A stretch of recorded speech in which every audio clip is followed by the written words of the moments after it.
നമ്മളൊക്കെ മലയാളികൾ പ്രത്യേകിച്ച് ഒരു പ്രണയം പറയുമ്പോൾ അതിന് പല അർത്ഥങ്ങൾ അവർ കണ്ടെത്തും. പ്രണയത്തിന്റെ വാക്കുകൾ തന്നെ ഇന്ന് നശിപ്പിച്ചു കളഞ്ഞിരിക്കുകയാണ്. പുതിയ കാലഘട്ടത്തിലെ ആൾക്കാർക്കും അറിയാത്തോ ഇത്. ഞാൻ ആദ്യം ഇവിടെ പറയാൻ വേണ്ടി ഞാനിവിടെ ഒരു വാക്ക് പറയുന്നത്, നിങ്ങൾ ഈ മാഷ് പറഞ്ഞ ഏറ്റവും വലിയ ഭാഗ്യമാണ്. നിങ്ങളുടെ ജീവിതത്തിൽ ഇപ്പൊ കിട്ടുന്ന ഈ സന്തോഷമാണ് ഏറ്റവും വലുത്. അത് കലാലയം ചെയ്യുന്നത്. ഞാൻ പറയുകയാണെങ്കിൽ, ഞാൻ കേരളത്തിൽ അന്നറിയപ്പെടുന്ന ഏറ്റവും അഴുക്ക് കോളേജ് അല്ലെങ്കിൽ അരമ്പ് അടിയുള്ള കോളേജ് കോട്ടയം ഗവൺമെന്റ് കോളേജിലെ സ്റ്റുഡൻ്റായിരുന്നു ഞാൻ.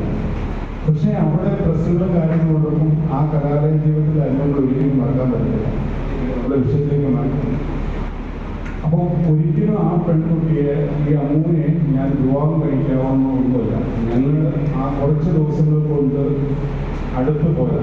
ആ കുട്ടി വളരെ വിദ്യാഭ്യാസമുള്ളതും ഒരുപാട് വായിക്കുന്ന ആളുമാണ്. ആ പുസ്തകം വായിച്ചെങ്കിൽ അറിയത്തുള്ളൂ ആ കുട്ടിയുടെ വീട്ടിലെ പുസ്തകങ്ങൾ ഇരിക്കുന്ന കാര്യങ്ങൾ. അത് നമ്മളൊരാളോട് പെട്ടെന്ന് കുറച്ച് ഇടപെടുമ്പോൾ നമുക്ക് സ്വാഭാവികമാകുന്ന ഒരു ഇതാണ്. അത് ഞങ്ങൾക്ക് രണ്ടുപേരും ആ സമയത്തിൻ്റെ വിവാഹം ഓൾറെഡി ഉറപ്പിച്ച് വെച്ചിരിക്കുകയാണ്. കാരണം ഞാൻ അവളോട് പറയുന്നുണ്ട്, എന്നേക്കാത്ത ഒരാൾ നിൽപ്പുണ്ട്. നമ്മൾ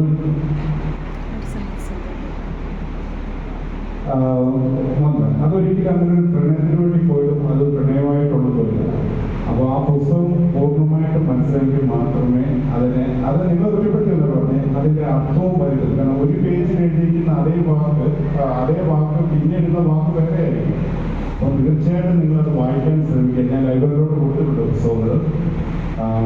ശ്രമിക്കുക. പിന്നെ ചോദ്യങ്ങൾ ചോദിക്കാം. ഇതിനെക്കുറിച്ച് വേണമെങ്കിൽ അതിനെക്കുറിച്ചോ പുസ്തകത്തിനെക്കുറിച്ചോ നിങ്ങൾ പുസ്തകത്തെക്കുറിച്ച് ചോദ്യങ്ങൾ ചോദിക്കാൻ പറ്റുന്ന വായിച്ചവർക്ക് മാത്രമേ നിങ്ങൾ ചോദിക്കാൻ പറ്റത്തുള്ളൂ. അല്ലാത്തവരോട് പറയാൻ പറ്റില്ല. കാരണം വൈകിയ വേളയിൽ ഇത് കിട്ടിയതാണ്. പിന്നെ അതുപോലെ തന്നെ എനിക്ക് ജീവിതത്തിൽ ഏറ്റവും വലിയൊരു സന്തോഷമുള്ള കാര്യം വെച്ചാൽ, ഞാനൊരു ഗ്രാമത്തിലോട്ട് ചെല്ലുവാണെങ്കിൽ അല്ലെങ്കിൽ പരിപാടിയൊന്നുമല്ല, എനിക്കൊരു പുതിയ സ്ഥലത്ത് ചെല്ലുന്ന പോലെയാണ്.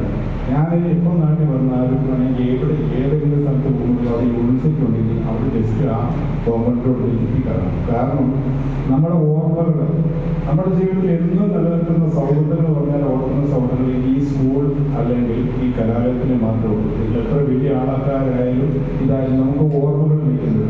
നിങ്ങൾ ഇനിയിപ്പോൾ ഒരു 2 വർഷം കഴിയുമ്പോൾ 3 വർഷം കഴിയുമ്പോൾ നിങ്ങൾ ജീവിതത്തിലേക്ക് കിടക്കുന്നു, ജീവിത പ്രാരബ്ധമായിട്ട് ജോലി കാര്യങ്ങളിലേക്ക് പോകും. ഈ നിമിഷങ്ങൾ നിങ്ങൾ ആസ്വദിക്കുക. ഓക്കെ, 50